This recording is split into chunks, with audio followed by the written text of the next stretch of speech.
पिछले वीडियो में हम लोगों ने 1813 के चार्टर एक्ट तक देखा था। आज के वीडियो में हम 1833 के चार्टर एक्ट से शुरुआत करते हैं।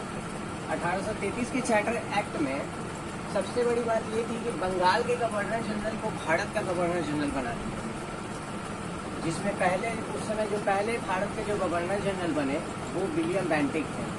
व्यापारिक गतिविधियों को समाप्त कर दिया गया, यानी जो भी कंपनी का व्यापारिक गतिविधि था अब उसको समाप्त कर दिया गया। और कार्यकारी समिति में यानी एग्जीक्यूटिव काउंसिल के अंदर चौथा सदस्य वो भी जोड़ा गया जिनका नाम था मैकाले।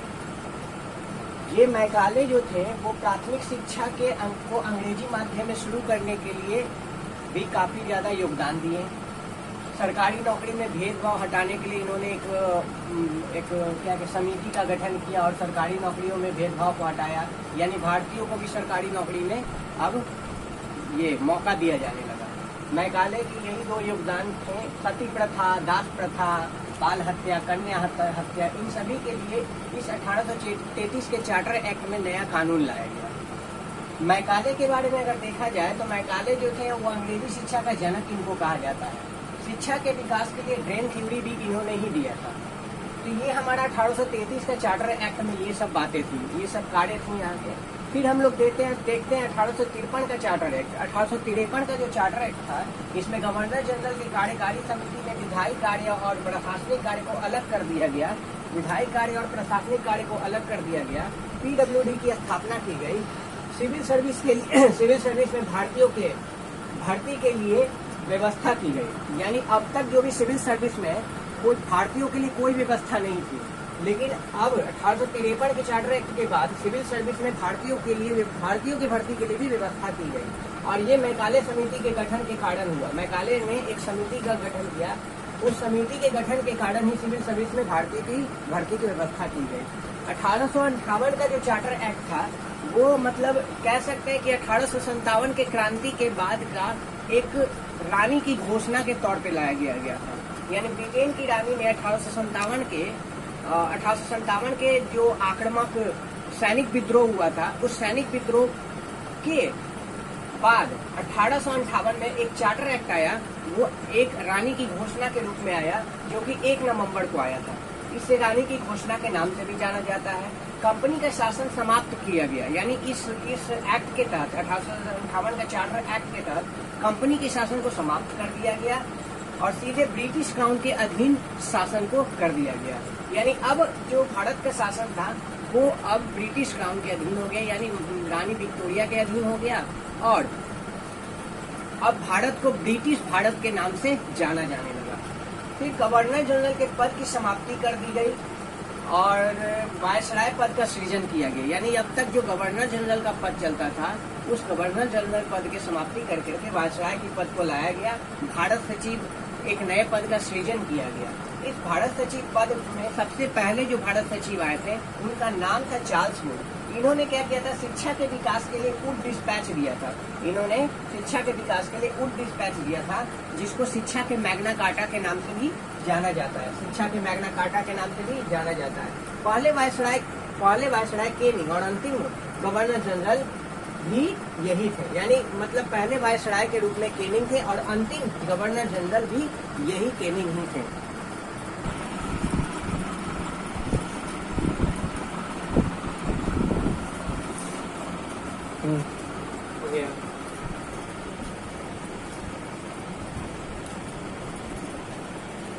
स्टार्ट करना पड़ेगा।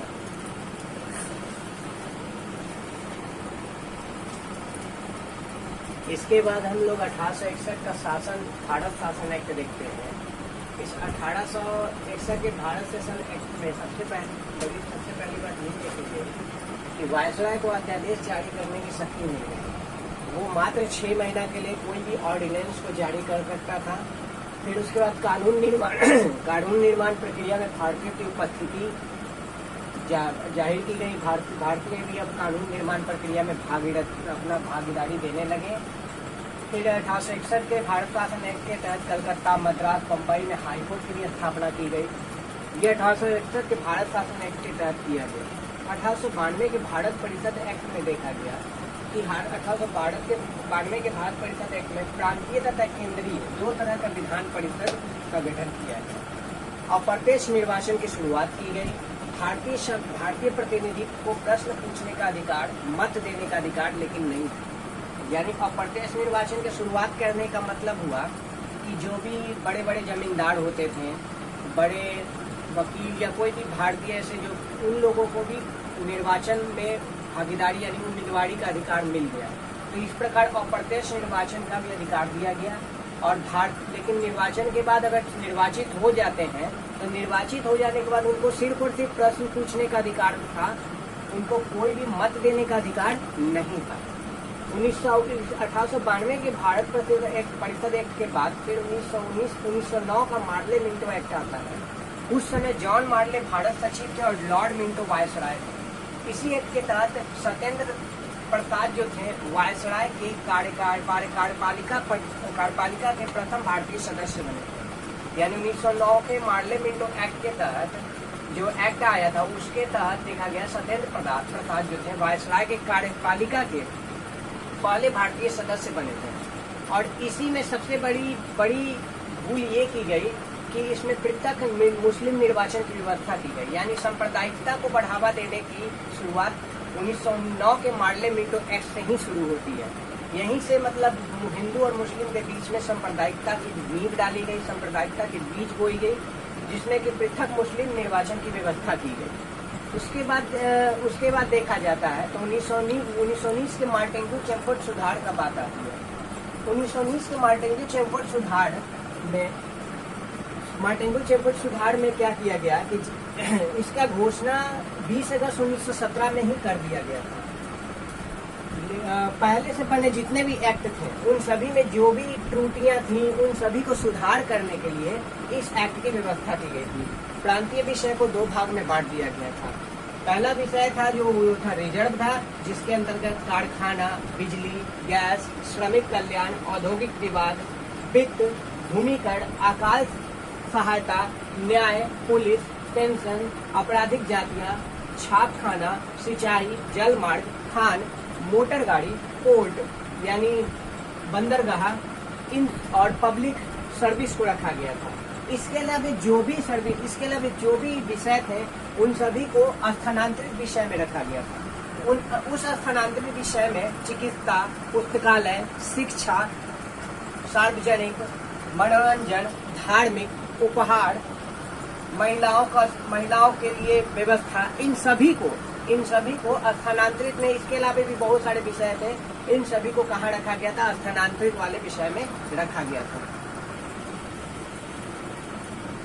इसके बाद हम लोग 1935 का भारत शासन अधिनियम को देखते हैं। भारत शासन अधिनियम लाने के पीछे सबसे बड़ा मकसद ये था कि हमारे भारतीयों के बीच में असंतोष की भावना काफी पनप चुकी थी। भारतीय अंग्रेजों की कुटिलता को, अंग्रेजों की ये क्या कहते हैं, अपने पक्ष में निर्णय लेने की क्षमता को और अंग्रेजों की चालाकी को समझ गए थे, जिसके कारण क्या भारत के काफी नेताओं ने 1928 काफी नेताओं ने विद्रोह शुरू किया। और विद्रोह शुरू करने के बाद 1928 में जवाहरलाल नेहरू ने एक रिपोर्ट सबमिट किया, एक रिपोर्ट लाया। उस रिपोर्ट के बाद 1929 में पूर्ण स्वराज की मांग बढ़ी। यानी अब भारतीय क्या चाहते थे कि अब हमको ब्रिटिश शासन का कोई हस्तक्षेप नहीं चाहिए, अब हमको अपना पूर्ण हस्तक्षेप, पूर्ण रूप से अपना स्वराज चाहिए, यानी पूर्ण रूप से हमारा भारत अब हम लोग को दे दो। यानी ब्रिटिश को कम्प्लीटली यहाँ से निकालने की बात अब सामने आ चुकी है। तो 1930, 1931 और 1932 में ये 3 गोलमेज सम्मेलन हुए, जिसमें हमारे महात्मा गांधी, भीमराव अंबेडकर और बहुत बड़े बड़े नेता ने भाग लिया। और भाग लेने के बाद बहुत सारी हमारे नेताओं के बीच में और अंग्रेजों के बीच में वार्ता हुई। इस गोलमेज सम्मेलन में सबसे मुख्य भूमिका गांधी इरविन समझौता का है। इसको हम लोग आगे के टॉपिक में देख लेंगे। गोलमेज सम्मेलन के बाद 1935 का गोलमेज सम्मेलन की इस वार्ता के बाद 1935 का भारत शासन अधिनियम लाया गया। यानी इस भारत शासन अधिनियम को कह सकते हैं कि भारतीयों को फिर से ब्रिटिश अपने बातों में रुझाने के लिए लाए थे। कि ताकि भारतीय फिर बात में रुझ जाए और रुझ करके उनकी बात को, ब्रिटिश को बात को मान ले। इस एक्ट के बाद, इस अधिनियम के बाद प्रांत में द्वैत शासन को हटा दिया गया, लेकिन अब तक जो प्रांत में द्वैत शासन चल रहे थे उस प्रांत के द्वैत शासन को हटा दिया गया और सिर्फ केंद्र में द्वैत शासन लाया गया। इस केंद्र में द्वैत शासन को लाया गया। केंद्र और राज्य के बीच में शक्तियों का बंटवारा कर दिया गया। केंद्र और राज्य के बीच में शक्तियों का बंटवारा हुआ और इस बंटवारे के साथ इस शक्तियों को 3 भाग में बांटा गया। इन 3 भागों के नाम है केंद्र सूची, जिसके अंदर 97 विषय यानी 97 विषय को रखा गया। राज्य सूची जिसके अंतर्गत 66 विषय को रखा गया और समवर्ती सूची जिसके अंतर्गत 47 विषय को रखा गया। ये सारे मतलब जितने भी शक्तियां थी इन सबको 3 सूचियों में बांट करके डिफरेंट मतलब केंद्र सूची, राज्य सूची और समवर्ती सूची में बांट करके राज्य और केंद्र के शक्तियों का बंटवारा कर दिया गया। फेडरल सर्वोच्च न्यायालय की स्थापना की गई और इस तरीके से भारतीय संविधान, भारत शासन अधिनियम के बाद हम लोग देखते हैं कि इसके बाद भी भारतीयों के बीच में असंतोष की भावना थी, क्योंकि ये भी जो कानून, ये भी जो भारत शासन अधिनियम लाया गया था, ये भी अंग्रेज अपने बेनिफिट्स को देख करके ही लाए थे। ये भी अपने तरफ ही, उन अंग्रेजों के तरफ ही ज्यादा झुकाव था। इसमें भी भारतीयों का कुछ बहुत बड़ा हित नहीं सोचा गया था, तो जिसके कारण भारतीय राजनेताओं के बीच में, भारतीय क्रांतिकारियों के बीच में असंतोष की भावना अभी तक थी। इसके बाद काफी आगे तक बहुत सारे आंदोलन चले, बहुत सारे क्रांतिकारी आंदोलन हुए, भारतीय स्वतंत्रता संग्राम हुए। इन सारी भारतीय स्वतंत्रता संग्राम की स्वतंत्रता हुई और भारत के स्वतंत्रता के बाद अब भारतीय संविधान का निर्माण की पहल की गई।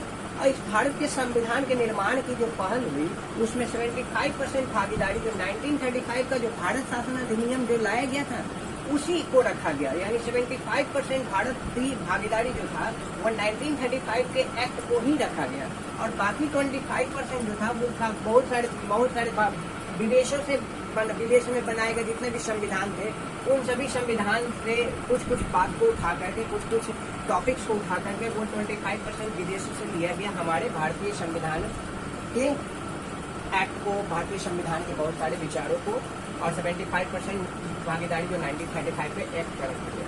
इस प्रकार हम लोग देखते हैं कि अभी भारतीय संविधान की पहल हो चुकी है, लेकिन भारतीय संविधान की पहल के पहले भी बहुत सारी बातें हुई थी, जिसमें बहुत सारे मिशन आए थे जो कि अंग्रेजों को आए, ताकि वो भारतीय संविधान, क्योंकि अंग्रेज ये नहीं चाहते थे कि भारत को अगर हम छोड़ करके जाए तो भारत ऐसे ही जर्जर स्थिति में आ जाए। वो इसलिए बहुत सारे मिशन को भेजे ताकि मतलब भारत में एक अच्छे संविधान का स्थापना हो सके, ताकि भारत का प्रशासनिक व्यवस्था, राजनीतिक व्यवस्था, आर्थिक व्यवस्था सुचारू रूप से चल सके। तो इस भारतीय संविधान के पहल के लिए बहुत सारे मिशन आए। उन सारे मिशन के बारे में हम नेक्स्ट वीडियो में देखेंगे। Thank you for watching my video. Like और शेयर करें अगर वीडियो अच्छा लगा तो, और सब्सक्राइब करें। अगले वीडियो के लिए बेल का बटन दबा दें ताकि आपको नोटिफिकेशन मिल जाए।